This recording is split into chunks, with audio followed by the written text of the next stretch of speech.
निर्विशेषशून्यवादी पाश्चात्यदेशधारिणे नमो महावदन्याय कृष्णप्रेमप्रदायते कृष्णाय कृष्णचैतन्य नामने गौरतुषे वाञ्छाकल्पतरुभ्यश्च कृपासिन्धुभ्य एव च पतितानां पावनेभ्यो वैष्णवेभ्यो नमो नमः। जय श्री कृष्ण चैतन्य प्रभु नित्यानंद श्री अद्वैत गदाधर श्रीवासादि गौर भक्तवृंद। हरे कृष्णा कृष्णा कृष्णा हरे हरे, हरे Ram Ram Ram Hare Hare. Hare Krishna. So we are very happy and grateful to be here this Sunday. And as Purnachandra Prabhu was mentioning, I was fortunate to come here when the property was purchased. Actually, even before it was purchased, we came to see the property. And it was in the middle of, the beautiful forest, very serene. I remember when we entered the place, I was shocked because you're not expecting, so remote place and inside, and you even inside the property you drive and you come as if you're inside some, camp. So from our faces, our spiritual master, His Holiness Bhakti Charu Swami Maharaj, he could make out that we are confused. And then he said, a very beautiful thing. He said, the magic of human touch, it can transform an ordinary stone also in gold. So when we stay here, you will see how things will improve. And he said, you take pictures now and you compare after 10 years and you will see the transformation. So officially, the place was inaugurated. Of course, we shifted here in November of 2017. But we are just living here, 2-3 of us. But officially the place was inaugurated in March of 2018. And we were thinking that we're already 8 years now. And we can see so much transformation. Like all of you are coming, these programs are continuing. Some Bhakti Vriksha programs also started.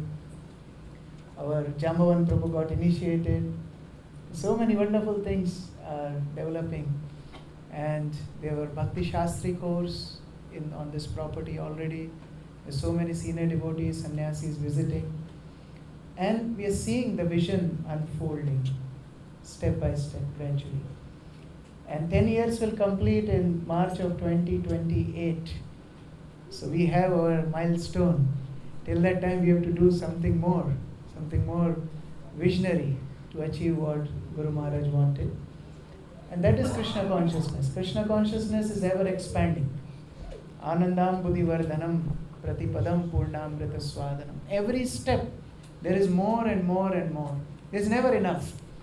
When Prabhupada was preaching, devotees would come and devotees would give a big, achievements to Srila Prabhupada. Prabhupada, we distributed 1 million books. And Prabhupada said, very nice, now double it. Devotees only said, oh, double it? Yeah. There was Chicago temple opening and Prabhupada was there. And Tamal Krishna Maharaj came. And Tamal Krishna Maharaj offered Srila Prabhupada a beautiful offering. 108 brand new brahmacharis. In saffron clothes, shaved up, tilak, bright faces, young brahmacharis. And they were, in a queue, offering flower to Srila Prabhupada one after another. 108 brand new monks to preach Krishna consciousness. And what Prabhupada told Tamal Krishna Maharaj, Tamal Krishna, very nice. You're doing this preaching, now go to China. China! In America there is a proverb, right? Rather than this, I'll go to China. But Prabhupada really sent him to China. And now go there and preach. The Maharaj learned Chinese and preached. And now you'll be happy to know there are thousands of devotees in China. In Mayapur, in festival, there are classes in English, classes in Hindi, in Bengali, in Russian, and in Chinese. So Prabhupada's vision was so big. Prabhupada always used to say that I have one disease, I cannot think small. This is my disease. Always think big. So that's our purpose here is big. You can see the master plan. And this will happen. As a pure devotee planned it, visioned it, it will happen. And you all are pioneers for this project.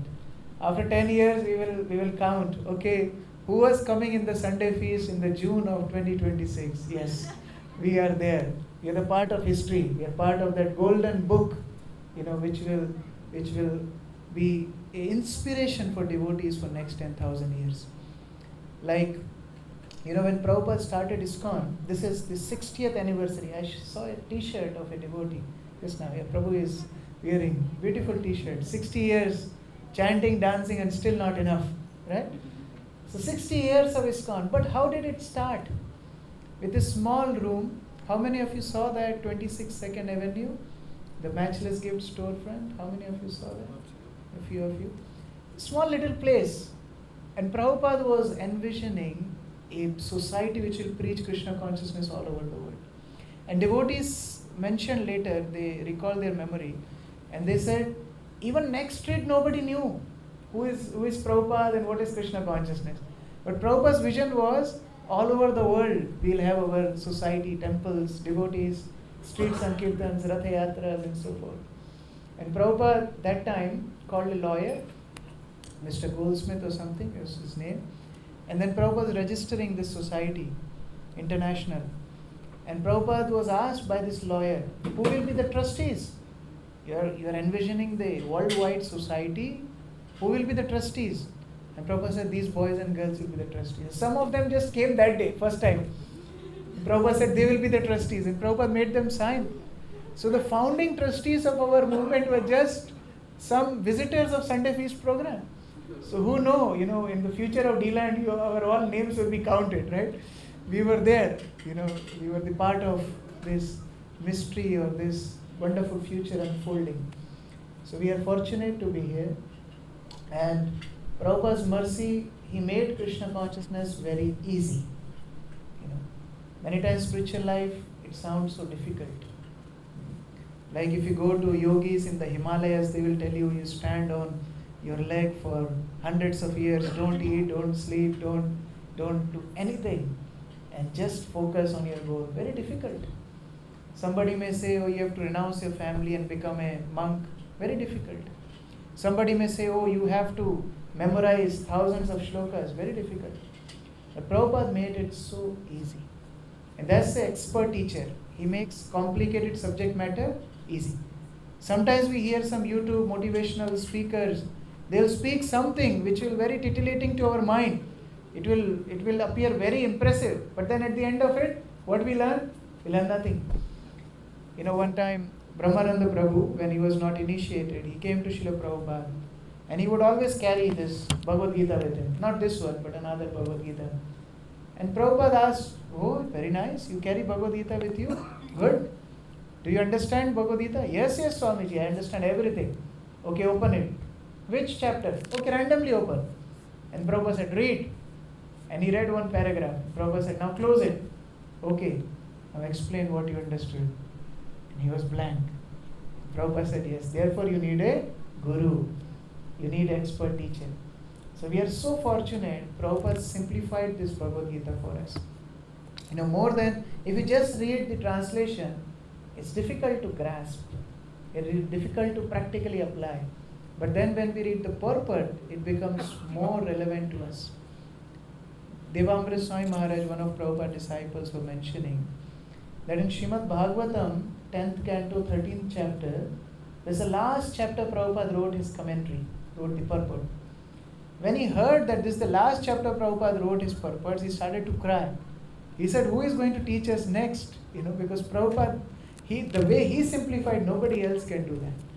He practically explains each aspect so that we can apply it in our life. Krishna consciousness becomes so easy and natural. And therefore, we go one verse at a time. No rush to complete. One person came to Srila Prabhupada. He said, Swamiji, I can recite whole Bhagavad Gita in 2 hours. I memorized whole Bhagavad Gita. 2 hours I can recite the whole thing. And Prabhupada said, that's good, but can you live Bhagavad Gita for 2 hours? Very difficult. Reciting Bhagavad Gita is easy, but can you live it for 2 hours? Very difficult. So let's go verse by verse. And today I am told the verse number 4 of 6th chapter. You have your Bhagavad Gita. This edition you can open 303, 6th chapter, 4th verse.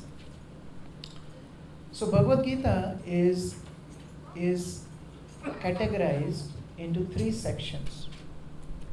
First 6 chapters are called Karma Yoga. Yoga, the word yoga means not just exercise. The yoga is very popular. You go to Walmart, there is an aisle for yoga. So yoga is very popular. But yoga means to connect. Yoga means to connect. Connect with whom? Connect with the Supreme Lord. So anything which helps you to connect with the Supreme Lord, that is called yoga. And there are different ways to connect to the Supreme Lord. So one way is through our karma, through our activities we connect to the Lord. That is called as Karma Yoga. Whatever we do, we offer it as a service to the Lord. Yad karoshi yadasitasi yad juhosi dadasi jat. Whatever we eat, we offer to the Lord and then we eat. Whatever we do it for His pleasure. That is called Karma Yoga. Is it okay? Mic is okay? Yeah. That's called Karma Yoga. And second part of Bhagavad Gita is called Bhakti Yoga. 7 to 12 chapter. That is Bhakti Yoga. Through hearing, through chanting, through remembering Lord, we connect to Him. Like we were doing this Sankirtan together, chanting Hare Krishna, Krishna Krishna, Hare Hare, Hare Ram, Ram Ram, Hare Hare. It's direct connection to the Lord, Bhakti Yoga. And then third part is Jnana Yoga. 13th chapter to 18th chapter is Jnana Yoga. So through knowledge we connect to the Lord. Like we are reading together, this is Jnana Yoga. Through our knowledge we are connecting to the Lord. Now among these 3, the first 6 chapters dealing with Karma Yoga means through our activities we connect to the Lord. And 6th chapter is dealing with Dhyana, meditation. Another popular word in this whole universe, meditation. And there are different kinds of meditation. Some people meditate on nothing, very difficult. Prabhupada would say they had a nice sleep and then they feel refreshing and they call it nice meditation. Because that's not a meditation, right? And sometimes you see some groups, they have some bulb and there will be nice light around it and they say just focus on this bulb and that's their meditation. But actually meditation needs an object. You need a proper object for meditation. Like if we close our eyes and we request that you think about nothing, can't be possible. You have to think about something. Only situation when we can't think anything is when we sleep.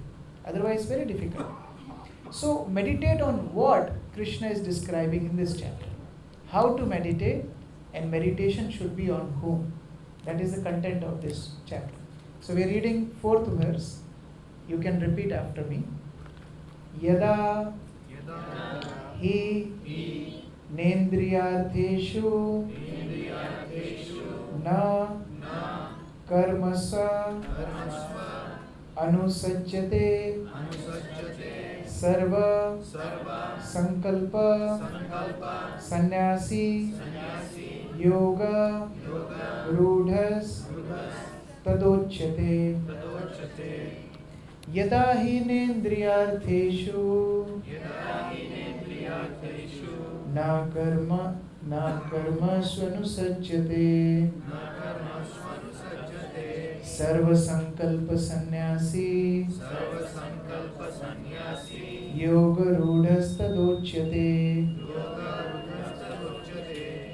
Translation: a person is said to be elevated in yoga when, having renounced all material desires, he neither acts for sense gratification nor engages in fruitive activities. So here a symptom of yogi is described. Who is a true yogi? You see, generally people think with yoga I'll be very fit and then I can do more sense gratification. There are even some advertisements which say yoga for better sexual activity, yoga for better sports, yoga for better sleep. But here Krishna is telling something else. Yoga for such a higher sense of enjoyment that we naturally give up lower sense gratification. Why people switch jobs? Why people switch one company to another company? What's the reason? Higher salary, right? They need higher facilities. So here Krishna is saying naturally a yogi gives up lower sense gratification. Why? Because they get something higher. Many times the concept of a sannyasi, Krishna is using the word sannyasi in the verse. Usually the word sannyasi generally gives an idea that I have to give up everything. That's the general idea of spiritual life. People, they link spiritual life with renunciation. But actually we don't renounce things. We become so spiritually happy that we don't care about lower sense gratification. Like if you have two options, one plate is filled with fresh prasadam from Shishi Gaur Nitai, gulab jamun, puri, sabji, halwa, everything. And another plate, there is some dry chapatis 10 days old. Which one we will eat? Naturally, the fresh Rajbhog prasadam from Gaur Nitai. Similarly, when we are spiritually happy, naturally we give up sense gratification. And that's what Prabhupada gave. When Prabhupada started to preach, there were a lot of hippies around, and they would call themselves counterculture, looking for positive alternative. And Prabhupada said, what is that positive alternative? Krishna consciousness is that positive alternative. Look at the world today. Everywhere there is so much fighting. We were supposed to come to Deland 2 months back.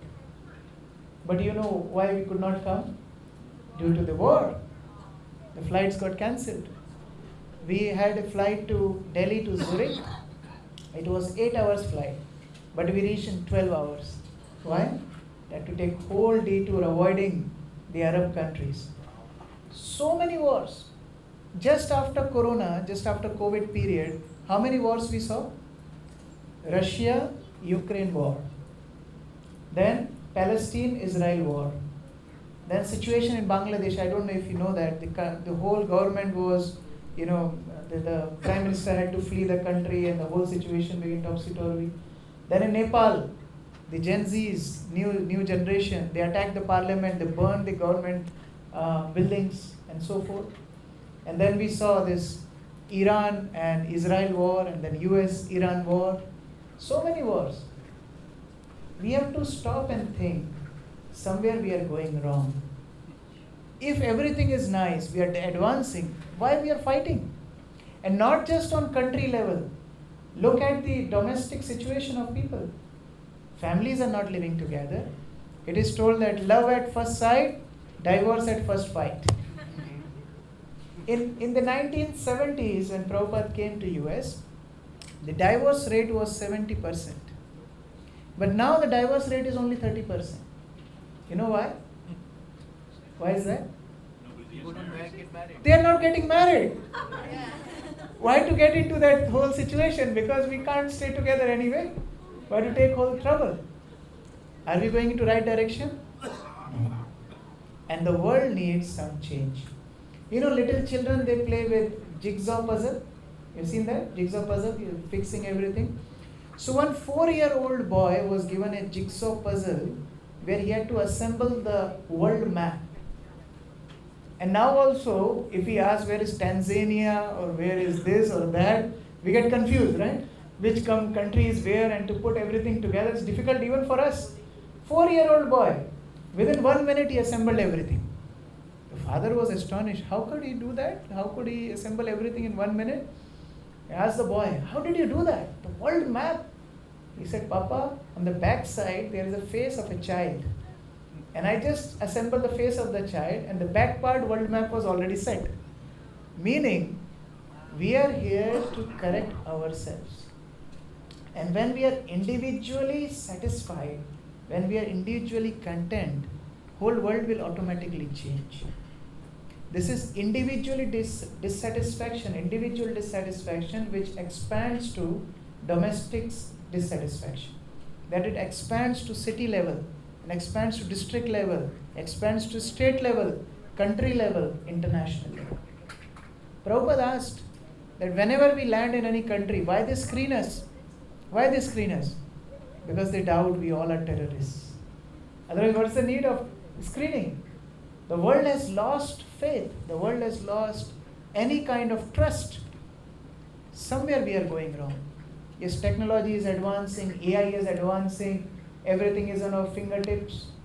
But then, depression, anxiety, stress, domestic violence, dissatisfaction, discontent feelings, they are also increasing. And we have to accept the reality. It's better to go slow into good direction, into right direction, than to go fast in a wrong direction. And that's Vedic life. Vedic life forces us to stop and think. Go natural, go slow, no problem, but go into right direction. And that's what Krishna is telling here. A yogi, a sannyasi, he gets such nice spiritual nourishment and automatically gives up all kind of inferior habits.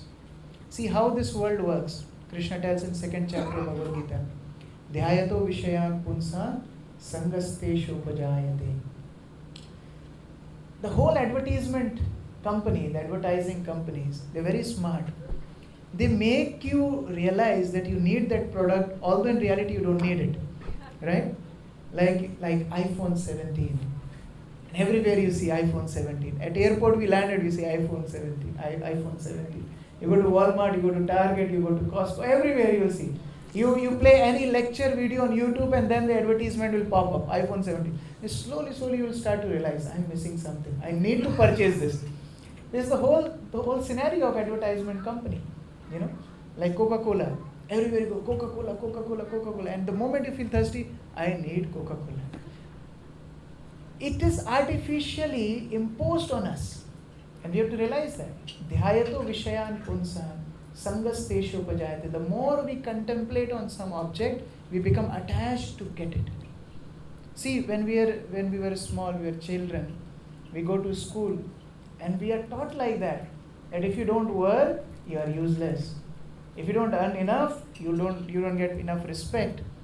If you don't become something good, people will make fun of you. And then we start to participate in the rat race. But even if somebody wins the rat race, at the end of it, he'll remain a rat.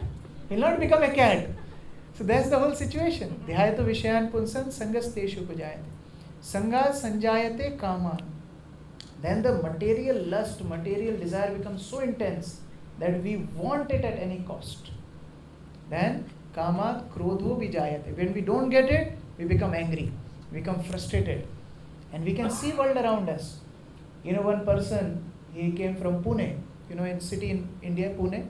So the family was so happy, they got their job in US, and they were distributing sweets in the locality in Pune. And we are shifting to US, our heavenly planet, we are going, and they were so happy, they were distributing sweets. After 1 week, they came back to India. The neighbors were surprised, why did you come back? They asked, what happened? Why did you come back within 1 week? And they told, we went. And first day, we thought we'll go watch a movie. So they went to the theater. And they were in the queue, purchasing or maybe entering, they were in the queue. And just in front of that family, one man was standing. And another big-bodied person came. He pulled out his pistol, his revolver, and he said, $100, give. And this family was standing right there, and this man just in front of them was asked for $100. And this man became so scared.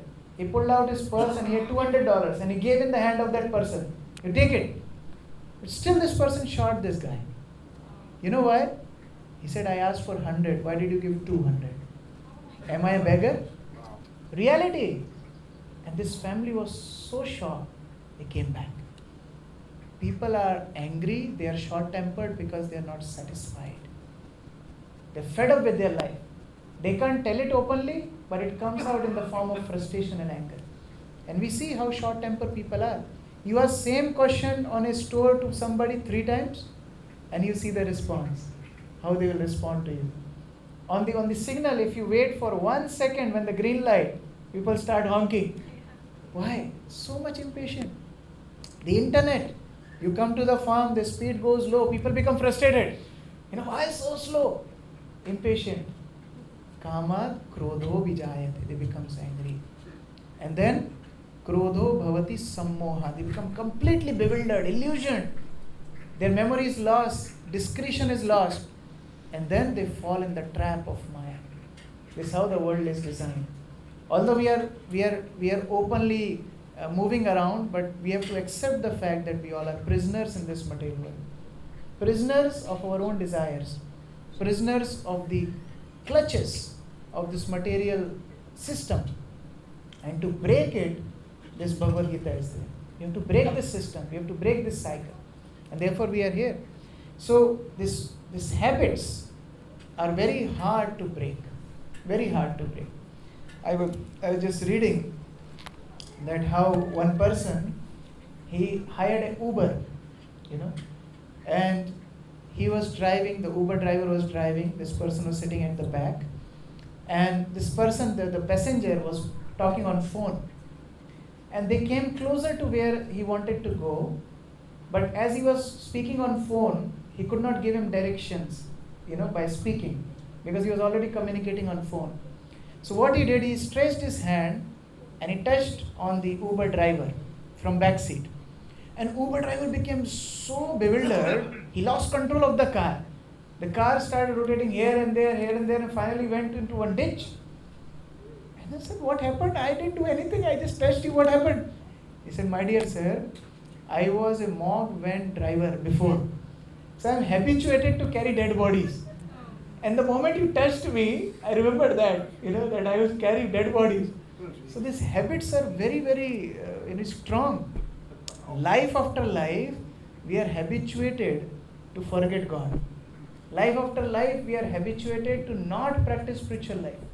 So when we come to spiritual life, although it is so natural to the soul to become devotee, it becomes very, very difficult in the beginning. And therefore Krishna is telling here, practice. Yoga means practice. It shifts our focus. It shifts our focus from external to internal. We shift our focus from material to spiritual. And our Guru Maharaj would give simple definition. What is material and what is spiritual? Material means where we put ourselves in the center. And spiritual means where we put Krishna or God in the center. That is the difference. That's it. And when we put ourselves in the center, there cannot be many gods. So there are so many fightings. But when we put Krishna in the center, we all are happy. Because like Gaurnita is here, we all are singing, we are facing towards Him, we are worshipping Him, we are offering bhoga to them, and we are just accepting prasad, we are accepting their mercy. So we all are together happy. But imagine if everybody want to sit on altar, if everybody want to be worshipped on the altar, if every week there is rotation, whose name will be chanted? There will be big fight here, right? So when we put Krishna in the center, it becomes very, very simple. So I'm just reading the purport, very short but very crisp, very direct purport Prabhupada is giving. When a person is fully engaged in the transcendental loving service of the Lord, he is pleased in himself, and thus he no longer engages in sense gratification or in fruitive activities. Otherwise, one must be engaged in sense gratification. Since one cannot live without engagement, nobody can live without engagement. Everybody needs some or other engagement. If we don't worship Krishna, we'll be engaged in the material activities.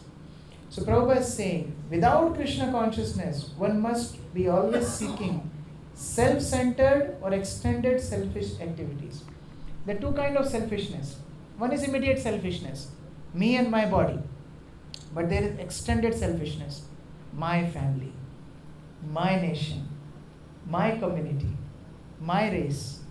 And this is another form of clutches. Some people may be doing something for nation, but why only for nation? Why not for the whole world?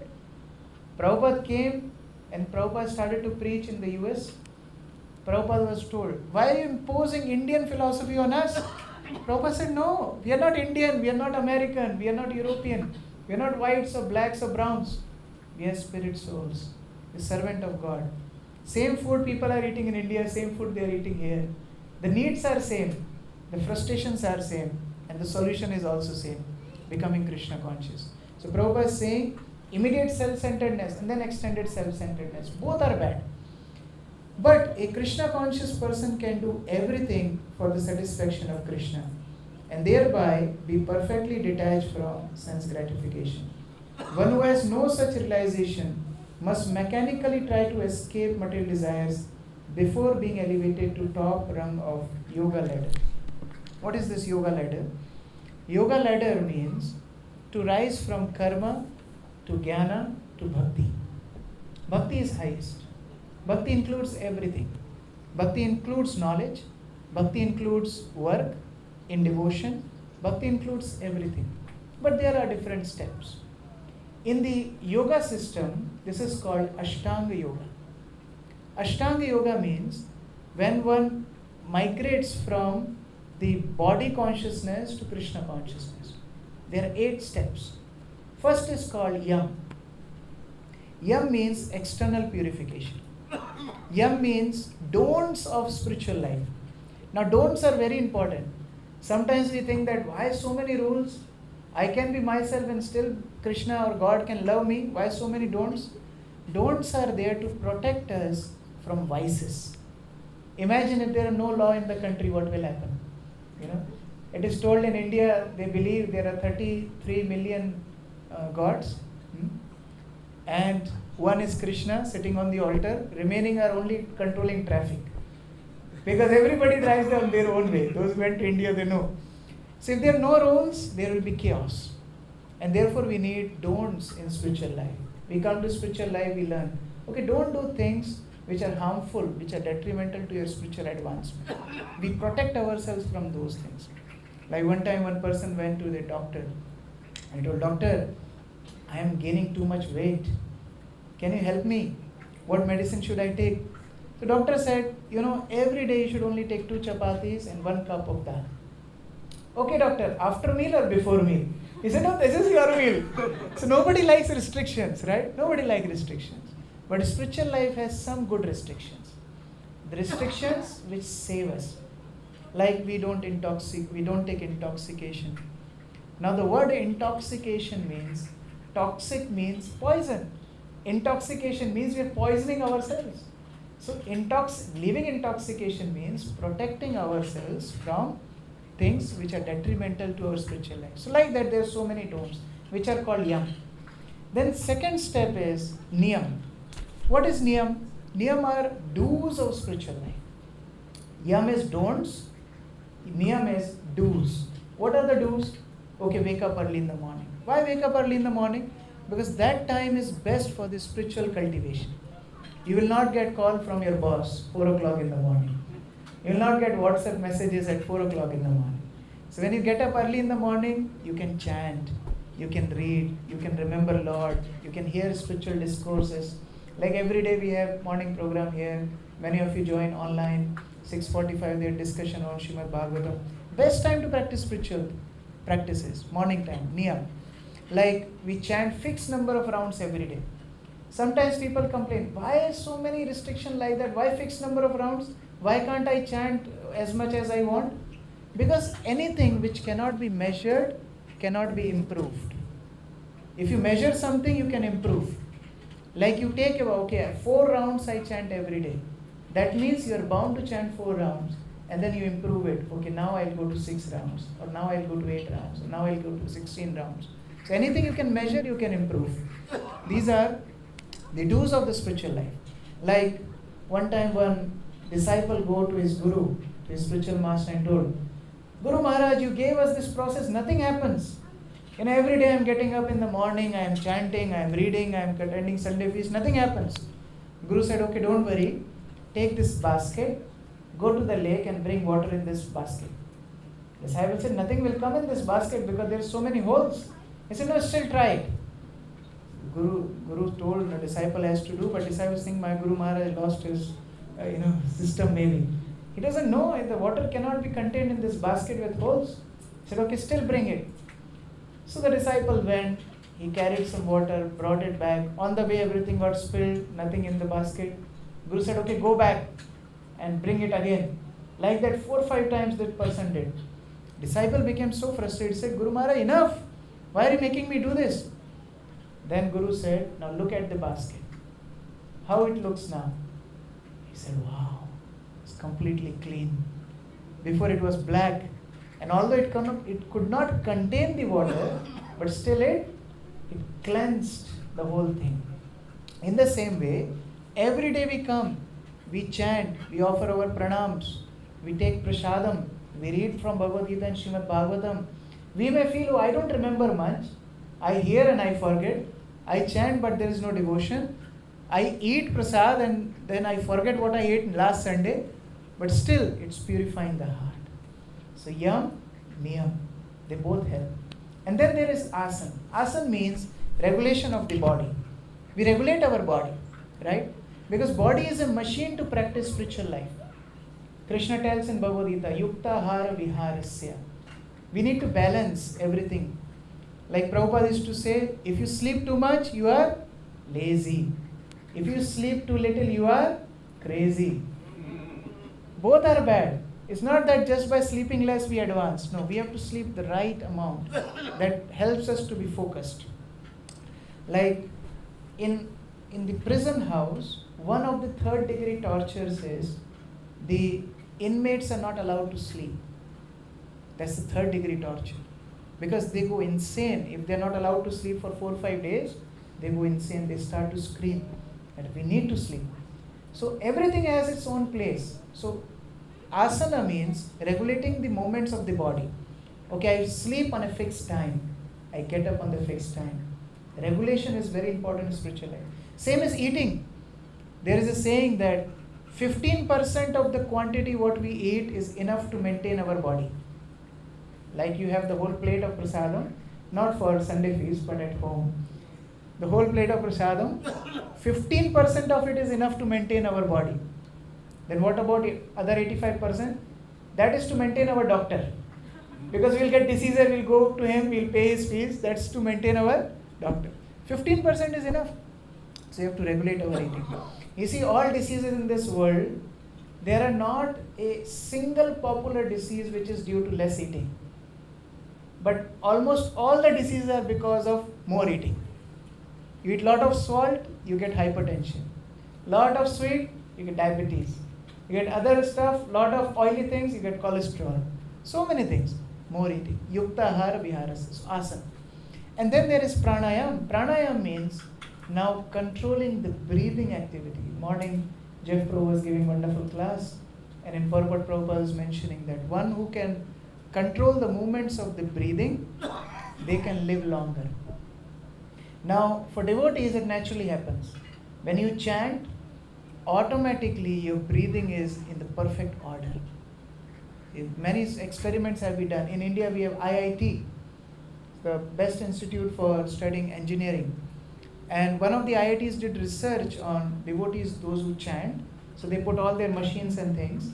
When you chant Hare Krishna Mahamantra, your rhythm, your heartbeat, your flow of blood, your breathing, everything is in perfect order like 2-year-old child. Which IIT was it? IIT Indore. If you search it, you can search on Google IIT Indore experiment on Hare Krishna Mahamantra. They did this experiment, published in newspaper. So they did this experiment, and many other places also. They realized that there is hypertension zone and there is an infra zone where you are inactive. But when you chant, you are in alpha zone. Alpha zone means you are most proactive at that time. And not a very good example, but all of you must have experienced. When you chant, a lot of thoughts come. You experience that? I will do this, I will do that. The best efficiency is during chanting. It's a byproduct of chanting. Of course, we don't have to get distracted while chanting. But that's the byproduct. So if we focus on Lord during chanting, that's automatically giving us pranayam. And then there's pratyahar. Pratyahar. Pratyahar means giving up sense objects. Now, as we discussed in the beginning of the class, it naturally happens. Like when we come to Krishna consciousness, we don't like to do bad things. Eyes want to see good people, not bad people. We want to hear good things. We don't want to hear bad things. People who always use abusive words or bad language or harsh language, when they come to Krishna consciousness, Prabhuji, Hare Krishna, how are you? Automatically everything refines. Why? Pratyahar. Now bad things automatically go away.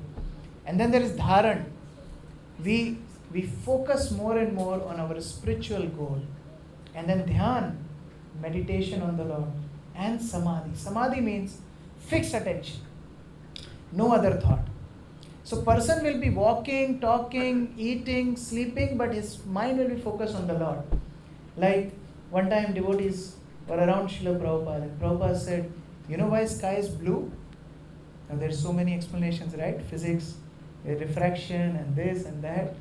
Prabhupada says sky is blue because Krishna is blue. Krishna consciousness, right? One time Prabhupada was in LA temple and he was sitting in his quarters. Sunshine coming on Srila Prabhupada.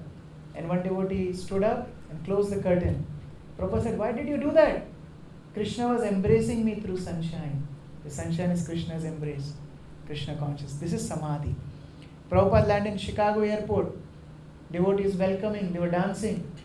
And Prabhupada said, can you do a service for me? He called one devotee. What is the service, Prabhupada? Go to the authority of airport and ask them, the name of Chicago airport is O Hare International Airport. Why don't they name it as O Hare Krishna International Airport? Krishna consciousness, so focused. Another beautiful story. One new boy joined temple. Young boy, 17, 18-year-old boy joined temple. And Prabhupada was arriving in that city. So devotees naturally went to welcome Srila Prabhupada at the airport. So they took this boy also. Now this boy was with all devotees jumping up and down. Prabhupada came, Prabhupada looking at devotees. And it so happened that as Prabhupada came out, just behind Srila Prabhupada there was a beautiful girl. And now this boy was looking at Prabhupada, but his focus changed. He started looking at that beautiful girl. And he didn't notice that Prabhupada just came right in front of him. And Prabhupada asked, isn't she beautiful, right? This boy was embarrassed. He said, yes, Prabhupada, she is beautiful. And Prabhupada said, just imagine, if the creation is so beautiful, how beautiful must be the Creator. And we have to go back to Him. See? Krishna consciousness, samadhi. This is samadhi. A devotee, wherever he goes, he will connect everything to Krishna. Prabhupada was asked, Prabhupada, what if Vietnam, they dropped bomb, that time Vietnam war was going on. He said, what if they bomb US, what will happen? Prabhupada said, we will look at the bomb and we'll tell, here comes Krishna to embrace us. Krishna consciousness. Not that we have to imitate it artificially, but I am saying how when somebody advances in spiritual life, everywhere he sees Krishna's hand. And then life becomes so beautiful. Then we have no anxiety. One time there was a flight, and nowadays there's a lot of turbulence, in flights, increasing every year. A lot of turbulence. So in flight there was a lot of turbulence. The flight was going up and down, and people were freaking out. They were shouting, they were howling, they were crying. But one little girl sitting on the front seat, totally composed. She was not at all affected. The man sitting next to her asked her, do you know what is happening? This turbulence, the flight can fall and we all can die. He said, no, I have no anxiety. He said, why? She said, the pilot of the plane is my father. And I know he will not let anything bad happen to me. This is what Krishna consciousness do to us. It makes us fearless. It makes us confident. It makes us complete. And therefore we don't care for any of the problems, because we know we are under shelter of Krishna, who can do anything possible. He is the best magician. You know what magician can do? He can make anything disappear, and from the hat it can create anything. The rabbit will come, or the pigeon will come, or something will come. That is Krishna. He is the best of the magicians. So he can make any of our problems disappear in a fraction of a second, or he can create all fortune for us in a fraction of a second. Prabhupada was struggling all alone. And then suddenly Krishna manifested ISKCON. All over the world, within 10 years, boom, boom, boom, boom, 108 centers. People were fascinated how fast ISKCON was spreading. Prabhupada went to Singapore, and the government of Singapore didn't allow Prabhupada to come inside. You know why? You're fearful, we are a little country, he will take over. You're fearful. ISKCON was spreading with such massive speed. I was hearing one of the interviews of Srila Prabhupada. One reporter was asking, Swamiji, why do you drive in such costly cars? Prabhupada said, we have so many cars. You have seen only one. There's so many cars. In Germany, we have 18 buses. And each bus 10 to 12 devotees would go preaching. Just in one city, can you imagine? 18 big buses, devotees would go out preaching. And they had so many devotees that they could not contain in the buses, so they hired small vans to go out and distribute Prabhupada books. That was a miracle. In the history of this world, nothing spread like that. Nothing. No MNCs, no big companies, not Ashoka the Great or Akbar the Great or Alexander the Great. Nobody spread like that the way ISKCON spread. Because Krishna is sitting behind. He can do anything possible. So let us focus on this wonderful path of Krishna consciousness. When we accept this path, automatically everything becomes so easy. Not that problems will disappear, but we'll become so strong that problems will appear insignificant. And as Prabhupada would say, we will chant, dance and go back home, back to God. This is surrender. See, Krishna tells, when the whole chapter will complete, the last verse Krishna tells, best of the yogi is one who is my devotee. Why? Because for my devotee, I take care of him in all respects. He doesn't need to worry for him. I take care of him in all respects. And this is bhakti. So Prabhupada didn't sell anything cheap to us. Prabhupada gave us the highest thing.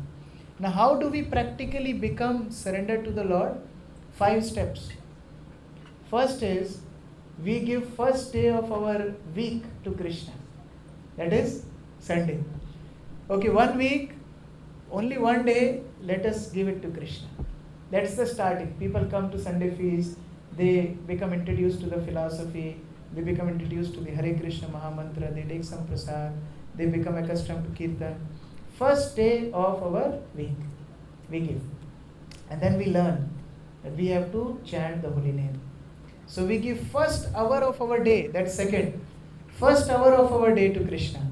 Chanting Hare Krishna, Krishna Krishna, Hare Hare, Hare Ram, Ram Ram, Hare Hare.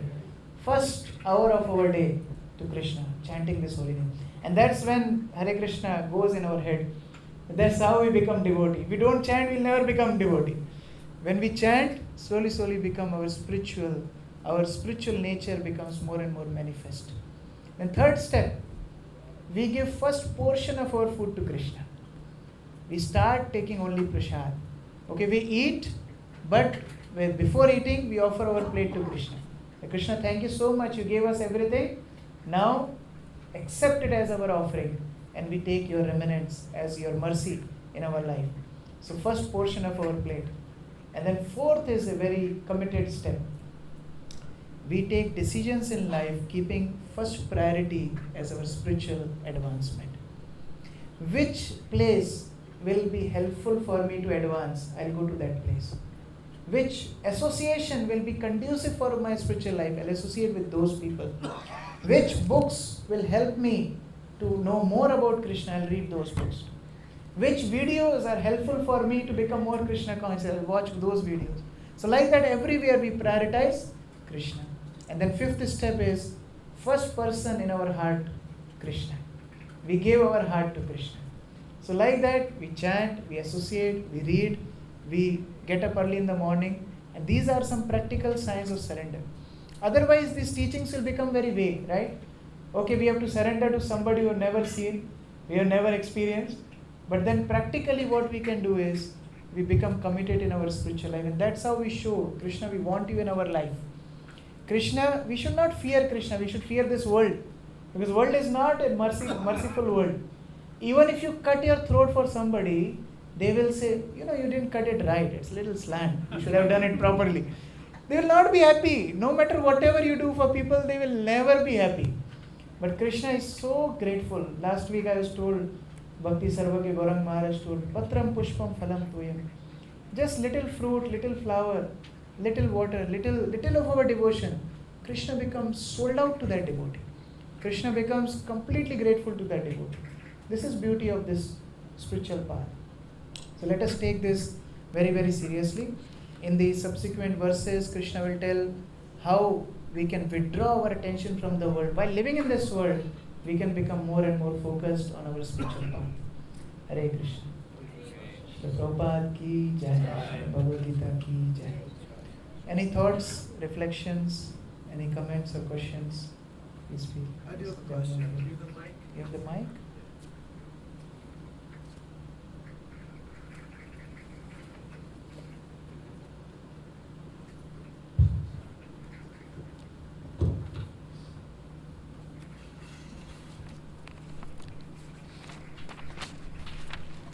You said at the beginning of the talk that Bhakti Swami said take pictures here Yeah. before. Do you still have those pictures? Because I would love to see them. Yes, we have a lot of pictures. I would I'll love send to it. see what this looked like Yes. prior to. Yeah. And every year I come, I see how it is getting better and better and better. But you know one thing, beauty of a spiritual community is the devotees. They are the real decorations. You know, we can have buildings, we can have nice pathways, we can have nice gardens, like New Vrindavan. Devotees are building this beautiful palace for Srila Prabhupada. And Prabhupada went to see when it was under construction. Prabhupada never saw it complete, but while construction, Prabhupada went. And devotees told, Prabhupada, we are planning to install jewels in this palace so that the reflection of sunlight will illuminate the whole palace and we don't need this artificial electrical lights. And what was Prabhupada's response? Prabhupada said, we don't need jewels. Our devotees are our jewels. That's what Prabhupada said. So this is the beauty of this temple, that how you all are coming. And this is the real transformation. As more devotees will come, we'll see how this place will just grow and flourish. And there is in fact one letter of Srila Prabhupada, and I will share with Purnachand Prabhu, he can circulate. Prabhupada is writing that we need a place in Florida, a big piece of land where there can be big community to spread Krishna consciousness. So, you know, who knows, this can be that place to fulfill Prabhupada's dream. And, you know, we can be part of that wonderful history. So yes, I will surely share those pictures and you can compare how it is transforming. Hare Krishna. Anyone else? Any other thoughts, reflection? Yes, please. I don't really need a microphone. Oh, yes, I do. Okay. Actually, I have many questions, Yes. but I'll try to limit them. You know, you were talking about the chaos in the world and the wars and so on and so forth. And when you, and the love, okay, that you devote towards Krishna, okay, when you tell people today, I love you, they're afraid of you. Yeah. It scares them. Yes. You know, I don't understand this. I mean, yeah, okay, maybe if I said this to a young lady, she might think, oh, well, you know, I want some physical thing going on. But that's not the case, you know. Yes, yes. The love that you have for Krishna is also the love that I'm assuming you must have for each other. Is that, I'm not. Actually, what goes on in the name of love nowadays is only lust. And It's therefore only people lust. and therefore people are very fearful.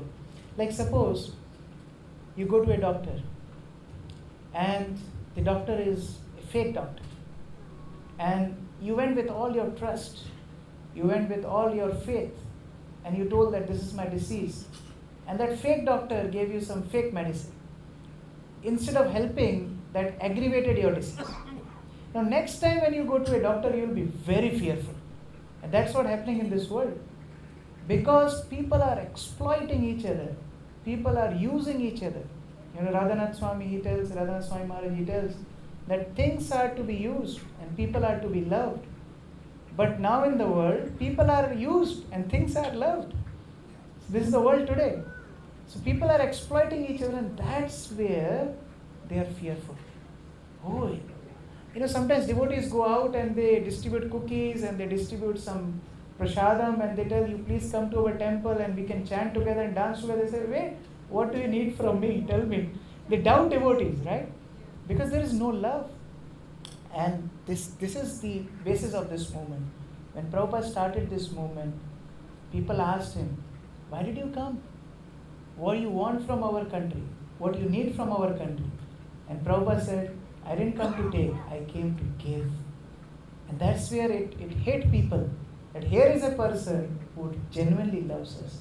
So the more we associate with devotees, we experience that selfless love. And you know, people are intelligent.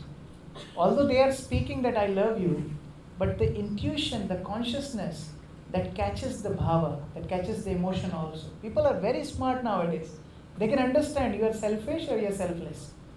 When genuinely devotees go out and they preach, that feeling touches them. If you are genuine in your dealings with others, it will genuinely touch other people. But if you have tinge of that selfishness, people will understand that. So we have to be more and more genuine when we come to our dealings. But even when you are genuine, Because they are scared. yeah, yes, Because they are scared. So high that. yeah. They are beaten so many times, with so many people that they are scared. Like suppose you are in a parking lot and somebody comes with a flower close to you, you'll run away. Maybe there is some poison in it or some sedation thing, and he may just loot everything out. Yeah, or they're going to ask you for $1. Dollar, yeah. So that's what is happening. So people are scared, and we have to start somewhere. There is a beautiful poem in Bengali. I'll just tell the English of it. The sun was setting, and sun was asking, see, I am setting. Who will take my load? Who will do my job of giving light to the world? I am setting, but who will do my job? And a little lamb told, I'll try whatever best I can. I can't match your work, but I'll do whatever best I can. So this is what we have to do. Yes, the world is in darkness. We are little lamps, but we have to do whatever best we can. People are scared. They are completely messed up. But we need to do whatever best we can, distributing that love, that affection, that shelter which people are looking at. And what about wanting to be loved? Yes, yes. Now, is that gratification? Is that for gratification? No, that's the nature of the soul. That's the nature of the soul. Soul wants to be loved and soul wants to love. Soul wants to be served and he wants to be served. But the thing is, we need the right place where we can get it. And that is only in the spiritual circle. And that's a hard place to find. Yes, it's here. You are here. You're already here. I am here. And I had another question when you were talking about the advertisements and how they basically are brainwashing you. Right. But almost in the same way, when you do the chants and you do the devotions and you do that, you are basically doing the same thing. Exactly. But you're doing it The positive for a direction. positive, not for the gratification of someone else's pocketbook. Exactly. So everything has two sides. Like knife is good or bad. A knife is good or bad. It depends in whose hands it is. Right? If you give to a killer, he'll use it in a bad way. If you give to a cook or chef, he can cook very nice items out of it. So it depends who is using that tool. So here devotees use advertisement. We go, we give Hare Krishna, we preach. And the people remember, yeah, something Hare Krishna is there. And when they are in crisis, they may turn up to us. So we also preach, we also bombard. But we are doing it for a positive cause. And they are doing it for a exploitative or capitalism, that kind of mindset. Very different. So is the glass half full or half empty? It's both. Depends on whether you're drinking or you're pouring. Yeah, and you see, we have to sometimes accept the reality. What if the glass is empty? The world is empty. Now we have to think about filling it. So that's how we have to accept the reality and then move into positive direction. Thank you. Thank you so much. Enough questions. I have many more questions, but I think I've Yeah, run my time. please keep coming, and you can take some books, you can read. You'll get many insights, and then these discussions are very helpful for everyone. Thank you. Thank you. Anyone else? Any other thoughts or any question, reflection? Any of the Matajis? You had something? Thank you. Thank you so much for giving your time and attention. Hare Krishna. Hare Krishna. So, thank you, Krishna Kishore Prabhu. Hare Krishna Mahamantra that we learned last night. It's just very good. Hare Krishna, Krishna Krishna, Hare Hare, Hare Rama, Rama Rama, Hare Hare. Thank you very much, Prabhu. And I'll be doing announcements.